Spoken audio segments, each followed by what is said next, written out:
Hi there, I'm Dean Heskin, President and CEO of Swiss American Trading. As you can see watching, you are tuned into our podcast, The Secret War on Cash. I have with me today my co-host, Chris Agelastos. Good morning to you, Chris, and we're going to talk a little bit about some of the war on cash, quite literally today. So you ready for that? I'm ready, baby. All right, let's buckle up and let's get after it. So this is kind of interesting. Our first article here, 2.3 million credit and debit cards leaked on the dark web as hackers infect millions of devices and drain bank accounts. Now, here's the reason I wanted to talk about this today. It's no secret that, and we've covered this pretty extensively, I mean, there's seemingly no end to the headaches, the troubles, and the problems, the hacks, the problem, like money lost in banks, in people's bank accounts. And this doesn't even get stuff like banks that have actually shut down because of mismanagement or just because their balance book is out of whack. Yeah. Here's the thing. The reason I wanted to bring this up, we haven't talked a ton about banks this year. 2.3 million, that's a lot of credit and debit cards that were hacked.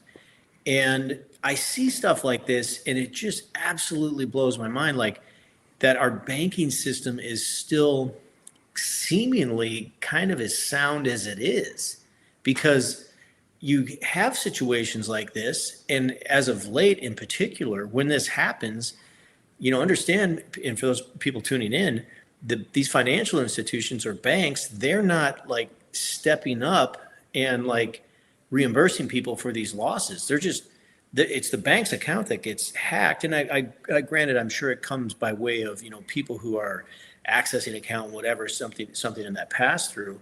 But I mean, how do you see stuff? And we're not talking $2.3 million here, Chris. We're talking Right. 0.3 million different credit and debit cards. How should a person, or why should a person have confidence that everything's going to be okay by keeping their money in a bank?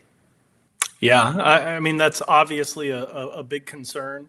As much as my family seems to use their credit and debit cards, I'm a little concerned that I'm probably in that in that group of 2.3 million.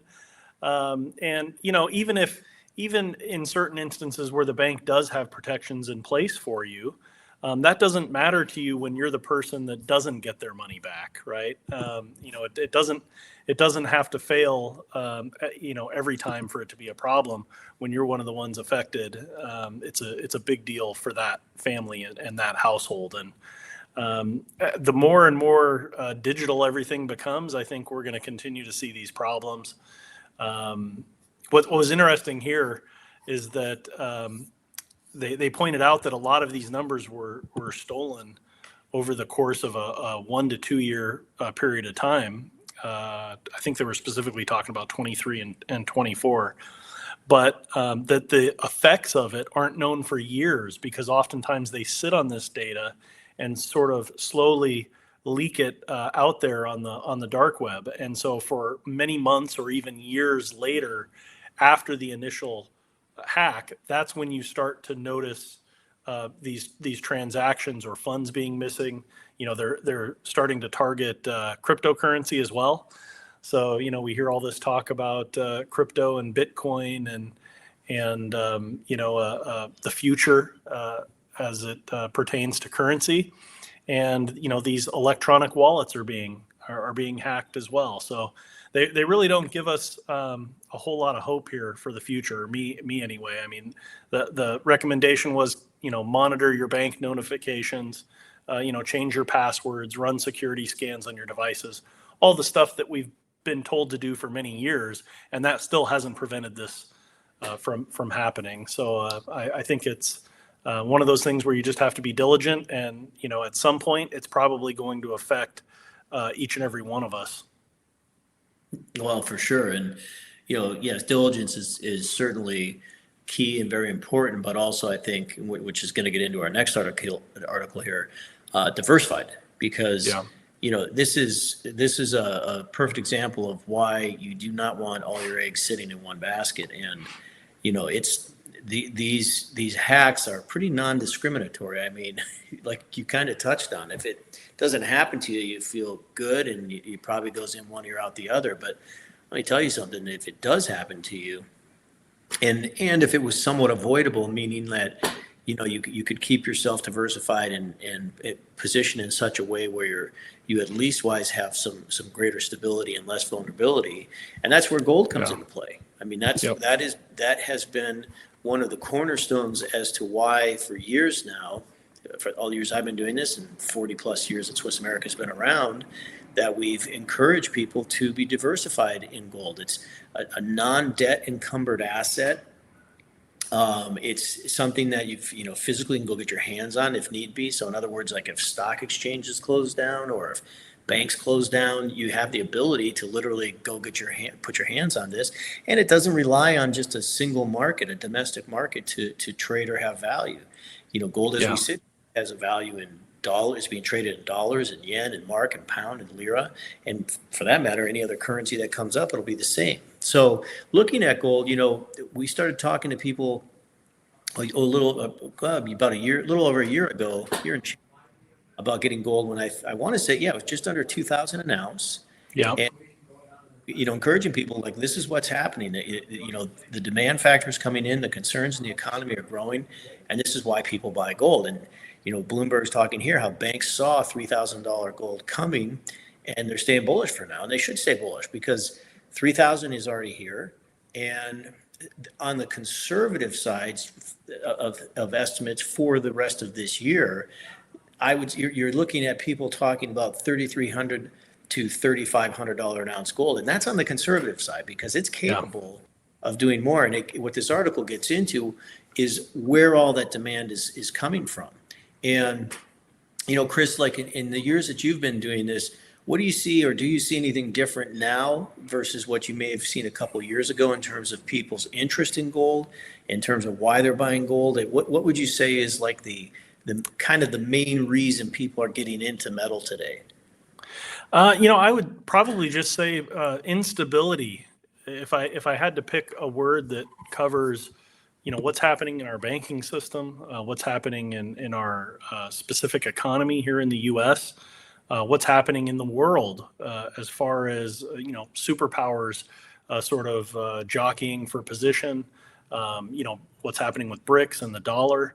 I mean, instability sort of encompasses all of those things, and people are looking for some safety and some security, something that they can count on. And I mean, you touched on it, talking about the physical nature of gold. It is. I guess if you haven't owned any before, maybe it would be hard to understand how easy it is to sleep at night when you know that even if you lose part of your savings, in Bitcoin, or your bank account gets hacked. I mean, obviously that would be stressful, but to know that you have something physical set aside that a hacker can't get to is just a phenomenal peace of mind. I would say it's probably akin to someone who has their home completely paid for, and no mortgage against it. They know that they own that house. That's a blessing that not a lot of people, unfortunately, can say these days, with the cost of housing and everything. So, even though that's those are some of the main drivers behind gold, we're really just now seeing individual investors becoming aware of physical metal. I mean, you and I, again, we've been working in it for years. So all the clients that we're talking to, they're in that small group that have known about metals, or high net worth investors that have been getting into it. But we're just now starting to see the average household really understand, oh, this is something I can do. I don't have to be a millionaire or a multimillionaire in order to do it. I can set aside a little bit of money or use my IRA, to purchase physical metal and maintain my tax benefits and my tax deferred status. I was just talking with a client today, and not to get off this topic too much, sidetracked, but she needed $15,000 for a liquidation for some expenses that she had coming up. And it took about a 5-minute phone call for us to be able to convert money from her IRA, from physical gold into cash, and now it's going to be direct deposited into her account in the next few days here. So, her statement to me was, I can't believe how easy this is. I wasn't sure if I was going to have to ship it to you or hop on a plane and come to Arizona, or how this was going to happen. And it was really just a few minutes on the phone to dot the I's and cross the T's. So I would definitely encourage people.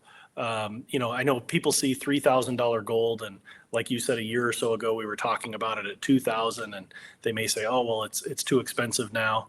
I mean, they said that when I started here in the business, and it was 800, and then it crossed over 1,000, it was too expensive, and then 1,500 and 2,000 and so on to where we are today.